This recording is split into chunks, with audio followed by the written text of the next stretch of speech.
Major NFL news here as Sean Payton is stepping away from the New Orleans Saints, ending his time as the longtime Saints head coach. Does this mean he's going to come to the Cowboys? Will he retire instead? Is he going to go do TV stuff and then maybe come back to the NFL, a la Bruce Arians? All those questions still circulating out there. Well, what we did earlier today on Tuesday, several hours before this news broke, was bring on Jane Slater, and I asked her several questions about Sean Payton. Now, of course, that was filmed before this news broke, but she's got some very insightful information with all the stuff that is now coming true. So stick around for that. Everything she said is still pretty damned accurate. And subscribe for more Cowboys coaching rumors throughout this offseason.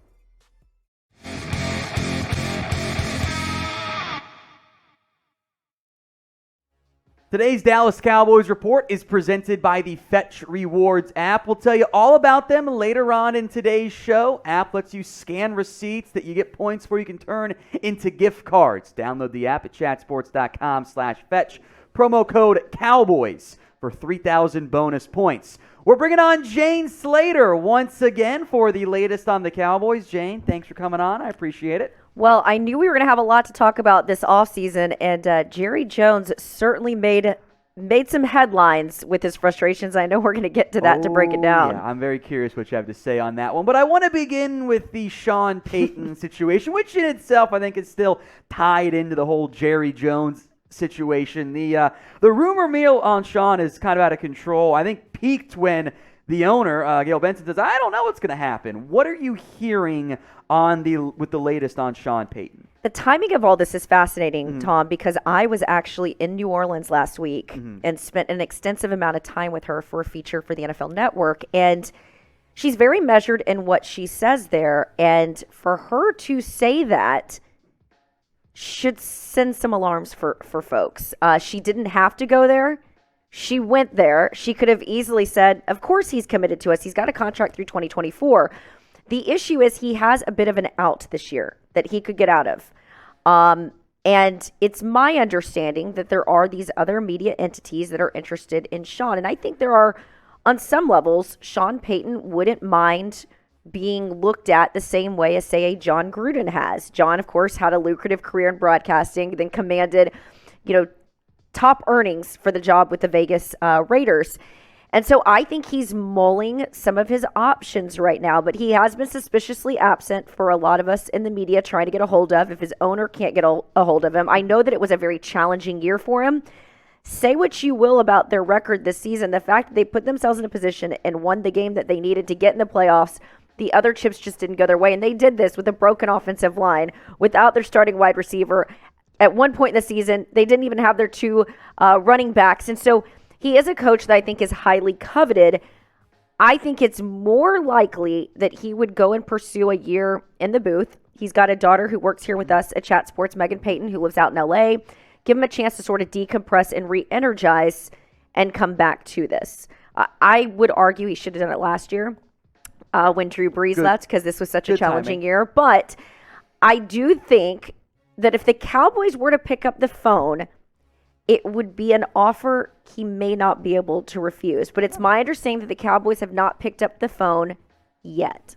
Interesting. Now, that might have changed in the last 48 hours. Okay. But I was told not yet. Okay. So we'll see where the chips fall on this. But I do think Cowboy fans, you have to wonder what he would be able to do with this offense, given what he was able to do without much offense in New Orleans last season. We're going to spend some more time on this conversation, but first I want you guys to head down to the comment section and let me know, even though I think I already know what you're going to say. Do you want Sean Payton to be the Cowboys head coach? Y for yes, N for no. This is the pinned comment on today's video, so if the ad break comes here on YouTube, take advantage of it. Head down there and type your responses. I can only imagine the responses. That guy has made more money using the Cowboys, will he or won't he, in the last decade than I think any other coach. Now, because Payton's under contract, there would have to be some type of trade, correct? Right. So he'd have to retire and get out of said contract. And that's why this, I think, the allure of TV for a year. And then, in theory, Cowboys give Mike McCarthy another year. If it doesn't work out, they're picking up the phone. Sean comes home. Or they would have to trade for him. And I think it would have to be a substantial trade. I mean, look at what the Raiders ultimately did in order to get John Gruden, right? Or who was it? It was John Gruden that they traded for recently. It was John Gruden. Gruden was the one that they did the trade for. So it would have to be something of substantial value in order for them to do something like that. Would it have to be a first, or could it be a second? I think it'd have to be a first.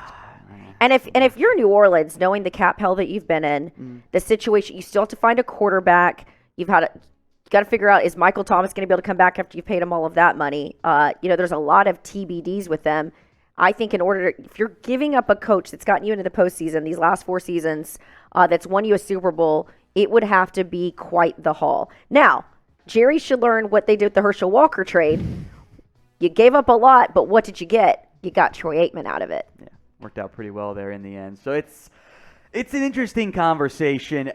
Do you have a % chance of it happening this year by chance? I know it's kind of putting you on the spot.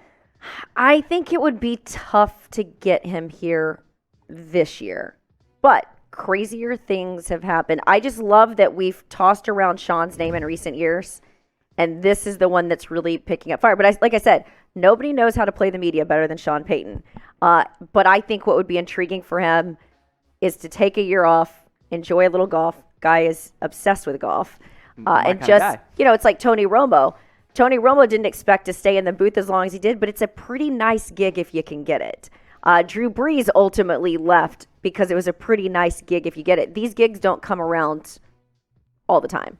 So what draft pick would you guys trade for Sean Payton? Let me know in the comments section.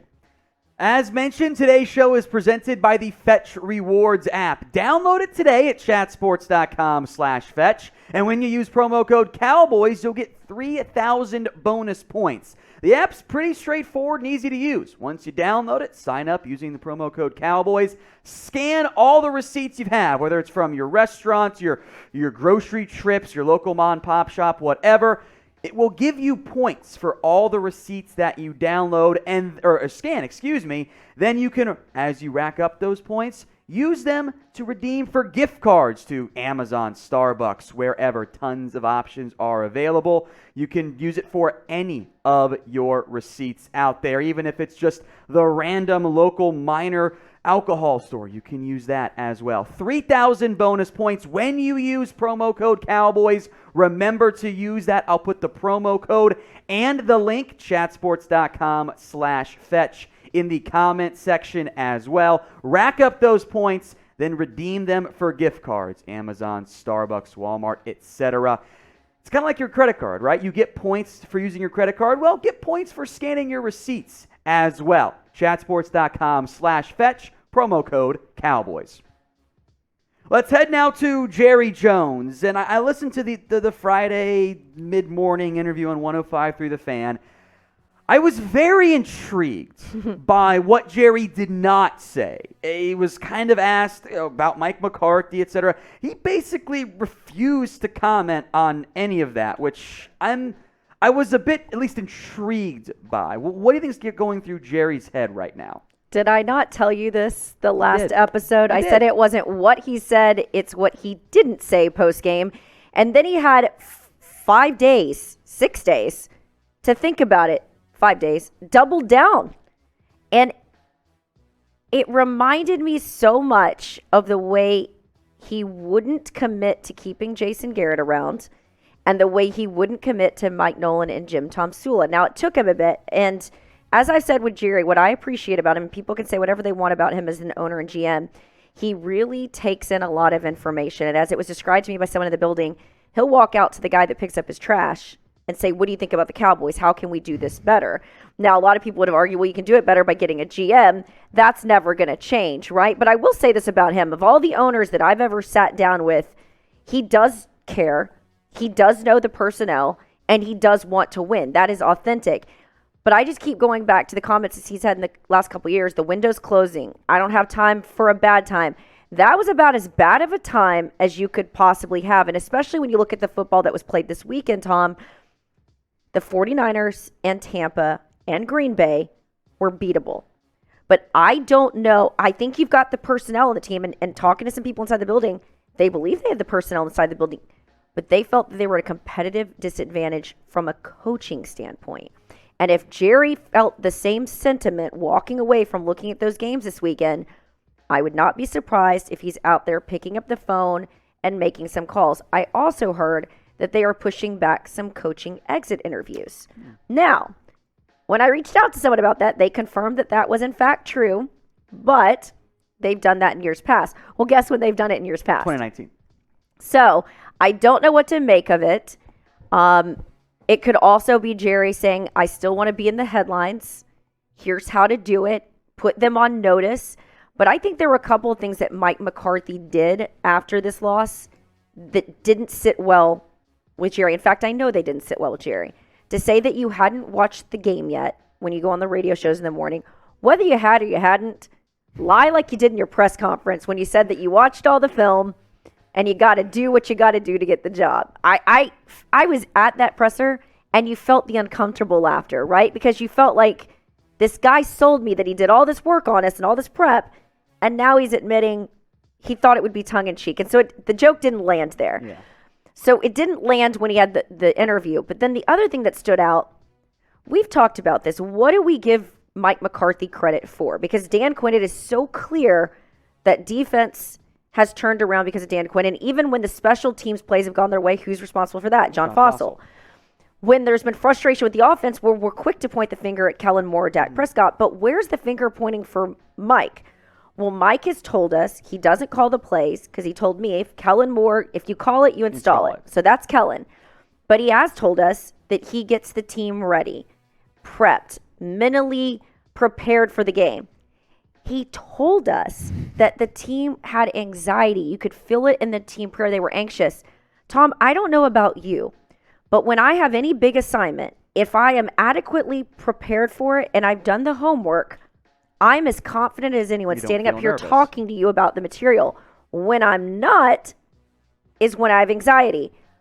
I don't think that moment was lost on Jerry Jones. So is it conceivable that Mike McCarthy gets another year? Absolutely. Will it be as hot a seat as you can imagine? Yes, because Jerry doesn't have time for a bad time. He got last year. There were so many things that went wrong, but there were so many things that went right for this team this year. Even the teams that they faced on the road, they weren't getting teams at 100%. And it felt like you came up short in the coaching department. Mm-hmm. Inclined to agree. All right, 2 questions for you guys now, or 2 requests, I should say. First, head down to the comments and let me know what your confidence level is in Jerry Jones on a scale of 1 to 100. I'm curious how you guys vote on that one. And while you're down there, make sure you guys are subscribed. Daily videos here on the Dallas Cowboys Report from myself, from Jane, and both of us together. So if you haven't already, I'm still not really sure what you guys are waiting around for as we've blown past the 100K mark. Hit that big red button and subscribe. I want to go briefly here on Dan Quinn, who appears to still be the hottest head coach candidate out there. What's the latest you're hearing on that front? Yeah, still a top candidate in Denver. Of course, we've heard about the Giants that have popped up. And here's the reason he is a top candidate, Tom, and why Kellen's has kind of cooled off a little bit. Not only did he turn around this defense, but I've gone back to he brought in guys like Jaron Kearse and Keanu Neal that were impact players. Anthony Brown really shined in what felt like a decline in his career in recent years. I thought he had a really great year, save for those 2 games when you were calling for Anthony Brown to get out of it. I don't think many defensive coordinators would have responded to a young rookie saying, hey, let me try rushing the passer. Let me line you up at safety. Let me line you up at linebacker. It was his creative ability to get the most out of players that I think stands out to me. But the other thing that was so big, and this went back to OTAs, unprompted, the way the players talked about this coach. And I would not be surprised if Jerry is waiting to see how this shakes out for Dan with these other head coaching opportunities. If Jerry didn't try and go has he learned in the past trying to keep Mike Zimmer and Sean Payton around his corner? Should I have just anointed them? And so I think this is another one to keep an eye on. But the reason why Dan Quinn is such a hot candidate is there are tangible things that he's done with this team, and then testimonials from players that really stand out for me. And this is a small fraternity / sorority for those of us girls that are in the league. People talk, and I don't think that's lost on them what his impact has been. Like I said, because it is tangible and tactile, you can say this is absolutely what he's done for this team. I would make the argument that Quinn is the best coach on this Cowboys team. He's, of course, not the highest ranking. That's McCarthy, but I think he'd be the best. So what do you guys think? Do you agree with me? Is Quinn the best Cowboys coach currently on the staff? A for yes or B for no? I want to finish up today's show here with some talk on two players, Amari Cooper and then DeMarcus Lawrence, about their futures. Jerry kind of didn't want to get into that one either. The door is open for Cooper in terms of the contract to move on from him.